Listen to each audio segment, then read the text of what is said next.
nothing. If you care about your country, read Ludwig von Mises and the 6 lessons of the Austrian economic school, motherfuckers. From the streets of Melrose Park to the trading floor of the Merc, he's fought for every dollar he's ever earned. And now, with personal liberty and our system of capitalism under assault in America, he's here to seize back our rights from the government. With a cigar in one hand and a copy of the Declaration of Independence in the other, he's Shaun Thompson. And this is the Shaun Thompson Show.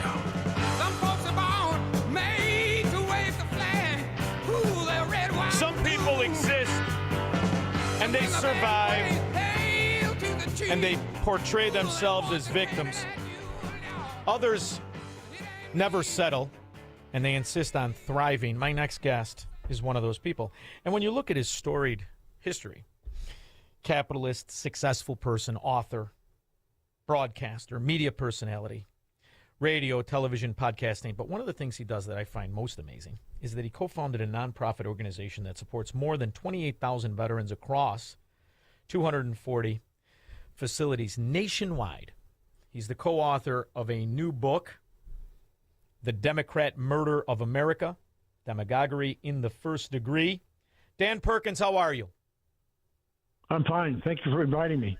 Well, it's a wonderful career you've had, and I love the fact that you continue to keep your foot on the gas, which is what you have to do if we're going to fight for the youngest country that isn't just the richest by happenstance, but the only one that was designed on the liberty and freedom and property rights of the citizen, not the government. And really, that's what we're trying to reestablish.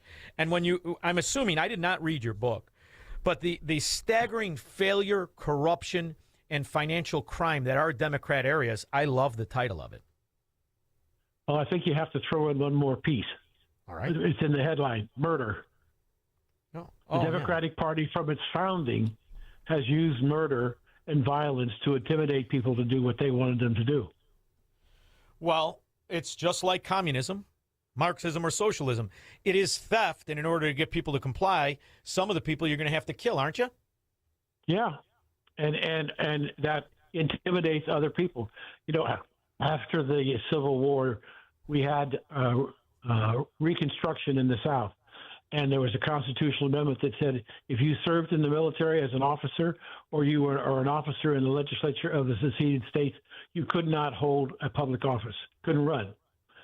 But that didn't stop the Democrats. They formed various committees that created the Jim Crow laws that were in effect until 1950s in this country.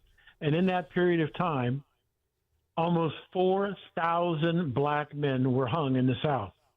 But what people don't know and were never taught in school, the northern white Republicans who were trying to help the black man assimilate into the society, 1,200 of them were also murdered at the same time as almost 4,000 blacks by the Democratic Party.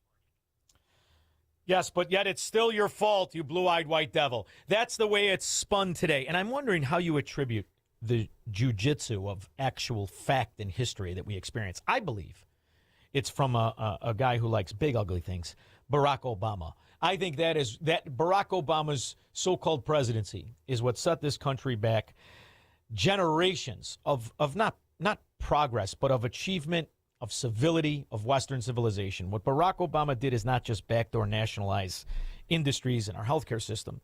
He drove the wedge of race and division that really was almost non-existent outside of areas that had very low IQs. Would you agree?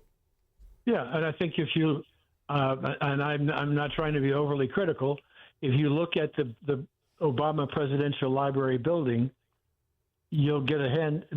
What you were saying is, he was involved in the designing of it. There's no windows. It's an ugly tower. Doesn't fit with the environment. It's just an example of him trying to demonstrate that his power and influence. But it really started, for 100 years after the Civil War, black people were Republicans. And it wasn't Barack Obama who changed it. It was actually FDR. He started the situation of saying, if you give a man a fish, he feeds himself for a day. If you teach a man to fish, he can take care of himself for the rest of his life. And what they wanted was to not teach him to fish, but to keep coming back to asking more. And the more that they depended upon the Democratic Party to give them stuff, the less enthusiastic they became about staying with the Republican Party. Well, what's fascinating, too, about Barack Obama is that he's really an enigma, right? I mean, if you really look at him, he's not from Chicago. He doesn't know his ass from his elbow about Chicago. His mother was as white as the sheet of paper in front of me, or an alderman's ass who just went to prison named Ed Burke. His mother was white, like Elizabeth Warren. His father was an African. Nobody ever watched Good Times or Shaft. Nobody understands what American black culture was in the Obama family, which used to be the Soetoro family. He was raised in Indonesia by the second richest man in the country. I'm amazed at how he was able to swindle every moron that pretends he's from Chicago or that he's black like every American black man. He's not. He has nothing to do with this. He doesn't understand anything except how to lie and sell this fraud of utopia in a 5-year plan. And that's really kind of what has led to these areas being ghettos. Every municipality run by a Democrat, every state run by a Democrat. The standard of living is so low. How can you detach it from all the other results of communism and socialism? When you look at the FBI statistics on the 20 most dangerous cities in the United States, 19 of the 20 are blue cities and have been blue for decades. They can't deal with it. Part of the motivation why we wrote this book is that I got tired after year seeing city of Chicago, and I'm not from there, but to see the city of Chicago was the murder capital of the United States, and the elected officials did nothing about it. Well, they profit from it. You have to understand. It reminds me, remember when we were kids or when we were younger, the scandal that was Serpico? Do you remember that whole scandal? That was a big scandal because what it said is basically that the government itself was enabling and protecting drug dealers, profiting from crime, Well, that is Chicago, Dan, and I know because I am from there. And the idea that we ignored the fact that every sexually frustrated housewife from a suburb knew where to go buy the dope and that it wasn't being protected by government, and that right now for Juneteenth, or as it's known on my show, Paul Lisnick Day, 40 Chicagoans were shot, and it's squashed today because now we have a new committee like a Soviet Politburo that's going to attack gun violence versus the fact that you've normalized 1,100, 1,200 people getting shot in a year, and you call that an improvement because it's not 4,000 what it used to be. So you normalize that low living, and now nobody asks why isn't there any businesses, just when can the government put a grocery store on the corner of a ghetto? That's how standards get low. And how do you combat it versus how can we just stop funding it? By giving people an opportunity to reassert their independence and get a job. And have an economy like Mr. Trump is trying to do to provide as many jobs as possible for the people that want to work. One of the things that's amazing is the amount of money that's being stolen in entitlements. And as predicted, Minnesota was, the tippy tip of the iceberg. Now the numbers are $4.2 trillion that goes into 100 different bureaucracies, and 80% of it is stolen. Do you think that dog hunts among people who are used as useful idiots, the downtrodden, the undereducated, the miseducated, the citizens of Chicago and New York and New Jersey and California? The money's not going to them. It's getting stolen in their name. Do you think maybe that will inspire some people to read or learn or stop committing suicide through supporting Democrats? I would like to hope so, Shaun, but I don't know. But I do believe that if a certain number of people in those cities that you mentioned wind up getting a job because Mr. Trump has brought businesses back to the United States and they're desperately looking for people to work, those people, when they go to work and they get a paycheck, there's a certain amount of pride that happens, and that spreads throughout the community. Look what happened when Donald Trump was president the first time. We had the lowest unemployment rate in the black community in years, decades, because he gave people the honorable choice of getting a job. No, I agree in theory with the premise, but you have to understand, Dan, I watch it. In our areas, the most ghetto intense areas with the most amount of money, the citizens drive cars, then they don't make payments. They have Louis Vuitton purses. If you fudge the welfare money versus somebody who pays taxes and earns money, you'd have to make about $110,000 a year to acquire what a single mother of 4, not without the same father, can get from jumping in the system. And that's my fear, is that we've incentivized low living, welfare recipient parasites to where you disincentivize, and almost mathematically, I mean, you spent a lot of years as an investment advisor. Almost mathematically, if you fudge it out on paper, are you better off sitting on your ass doing nothing and being a degenerate and making the equivalent of $109,000 a year, or getting up when the alarm clock goes off, making the $109,000 and getting audited for $800, like my caller before I took you didn't pay the government $600, it turned into $800. I mean, after all, none of the welfare recipients ever go through an audit, do they? No. But one of the things that's amazing, if you look at the war on poverty started by Lyndon Johnson, and you look how much money the federal government has spent on the poor to date, it's $22 trillion. Yeah, it seems like a lot. $22 trillion. Yeah, it is. You could give every poor black woman in the country a whole lot of money, and she'd find a way to spend it to have a good life and wouldn't be on the public dole. And the other thing, too, is there's more by numbers, not percentages, but by numbers, there's more whites, non-blacks on welfare than blacks on welfare. But the percentages are where it's stark. And where it's stark is where it's concentrated. And where it's concentrated is where it's incentivized, and where it's rewarded with the pretend virtue of giving somebody dignity, which you and I both know you can't. You certainly can't give somebody dignity. You can give them money. You can give them a free apartment. You can give them a free car, but you can't give them dignity. And therein lies the real crux of the problem. So in my opinion, and I'm curious to know what your conclusion is, my opinion is in order to stop it, you need to break it. So you need to allow the decent people to stop being taxed for it, and you need to stop paying it. Just stop it and let the cards go the way they can. And Trump has already, in a year and a half, not just the percentage increase of the Dow Jones and the NASDAQ and the S&P, but he's already incentivized private economy to grow. Now, it only grows where it's welcomed, right? So you got 11 states, 70% of the GDP made in 11 states, not one led by Democrats.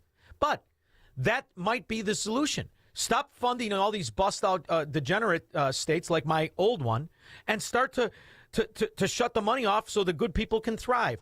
And just cold turkey. What do you think? I think it makes a hell of a lot of sense to me, and I think that we're looking at a situation where we're going to have to make some very serious decisions because we've got almost a $40 trillion deficit. And yes, my grandchildren are going to be paying that off. And do you know that there's a provision in the Constitution that says the government, if they borrow money, has to pay it back in 2 years? Well, Dan, it's amazing because, so few people understand that these policies were created to guarantee debt, which is taxation on your grandkids, your great-grandkids, and generations yet unborn. The politician, and you know this, the politician is incentivized to not pay attention to finance and make that debt bigger than it can be because, after all, that's what keeps us slaves and him in power. I think what we need to do is, and I think Donald Trump, Scott Bessent, and this crew right now are the exact ones to do it, is to destroy the dollar as it exists and create a new currency attached to our assets, to our economy, and to our land, and reintroduce a currency and flush this one. After all, Dan, somebody tell me who makes the interest payments on debt that nobody bought. Now, like you, I'm a registered investment advisor. I was a trader for many years. You make a buyer out of thin air, and you say he bought the debt. Then you tax people to pay it. Who makes the money? There was no buyer. That's a financial crime. That's a swindle that Mitt Romney would smile at as he put the Brill cream in his hair and pretended to be an investor. That's a fraud right there, brother. And if we can't stiff nobody, we're going to have to pay everybody, aren't we? Yeah. And I, you look at, we're back again talking about reparations, and some people in the black community want us to pay black people that weren't even in the country, didn't have any relatives that were slaves, but because they're black, they need to get reparations. And in that Chicago suburb of Evanston, where Northwest Evanston, it's Evanston, self-loathing trust fund babies, as it translates to in Pennsylvania Dutch. Yes. And so it's really an amazing thing that how quickly we got to $40 trillion. Well, I mean, look at Barack Obama. Since Barack Obama was a bust out in Chicago, having greasy scumbag developers buy his land, he since that time we added $30 trillion. That's staggering, Dan. It's almost a mathematical impossibility, isn't it? Yeah.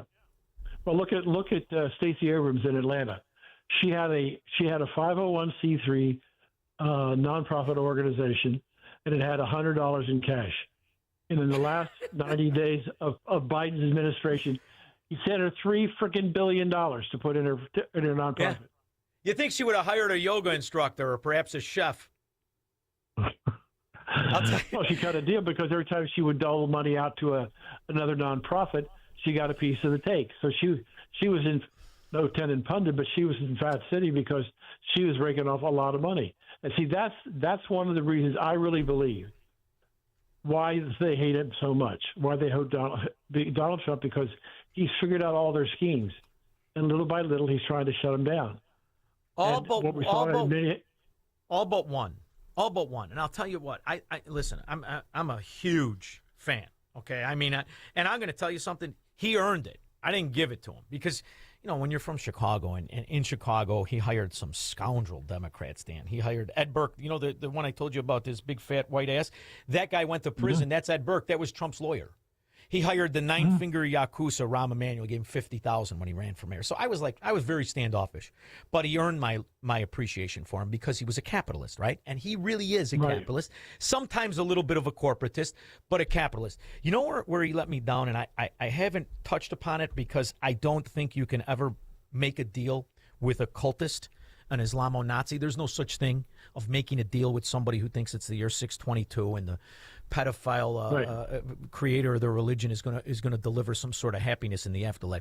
So I don't like this, what's happened with Iran, but I like so much of what he did. But I didn't like the Qatar thing. Now, you've written, from what I can gather, 4 books on the Islamo-Nazi cancer in the world.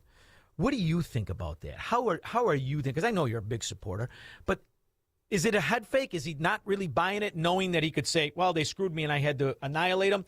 I think the only peace you can have with occultists is a Carthaginian peace, but you tell me what your thoughts are. I think what we have to do, in fact, I wrote about this to the president recently. I'm very afraid that somebody's going to really put pressure on him to send people from the Corps of Engineers to go into Iran and start excavating where the nuclear dust is, and without dealing with the IRGC and the Army to significantly reduce their strength. Because I believe what will happen as we start digging out in granite to get down 1,500 to 2,000 feet to get to this stuff, the Armies and the RIGC is going to attack. And what does that mean? That means that the president's going to have to put more thousands of troops in that city, in that country, to protect around where they're digging. And if in my book, The Brotherhood of the Red Nile, the first book is called A Terrorist Perspective. It's about how terrorists think. And it clearly lays out the solution for Mr. Trump of what he can do rather than spending all that time, energy, money, and potential lives. All he's got to do is drop about 10 dirty bombs. Yeah. And he'll contaminate that soil in about a 3 to 5 mile radius that nobody will go in for 50 years. Well, I'll tell you what, Dan, take a look at Hiroshima today or the south side of Chicago. Where would you rather live? Get the plane in the air. Somebody gas it up. Yeah. Dan Perkins, I really love your work. And, obviously, I've been paying attention to you. And the books you've written in the past are fantastic. I cannot wait to get a copy of the new book, The Democrat Murder of America, which is the title. Where do you prefer people buy it? Right now, go to the book website, murderofamerica.com. We're negotiating with all the usual sources. It's been a phenomenal reaction already. People are saying, why didn't you write this book 10 years ago or 15 years ago? And it's really what it is. It's a history book. Yes. It's full of history, full of annotated history with the facts, which means it's going to be difficult for the Democrats to really, really try anything against the book. And I've had people who I've interviewed the last week who said this book should be in every classroom in the United States from now on. Well, Dan, I think that's the beauty, right? Look at what he's done in education. He's changing it forever. And I believe when you look at what's happening with progress and what we're living through, in 10 or 15 or hopefully shorter, kids won't go to these indoctrination camps like in Chicago. It'll all be done at home, and they'll get the real facts, and this way we can have the argument, which isn't an argument at all. You're not arguing. I'm not arguing with you. You're arguing with facts. And that's what I love about everything you've done. I mean, I've been paying attention, Dan Perkins. Thank you for making time for me. Anytime. I'd love to come back again. Thank you very much, Dan. You take care. We'll come be back with your calls and comments. Call Shaun now. 312-642-5600. This 4th of July, celebrate America the right way.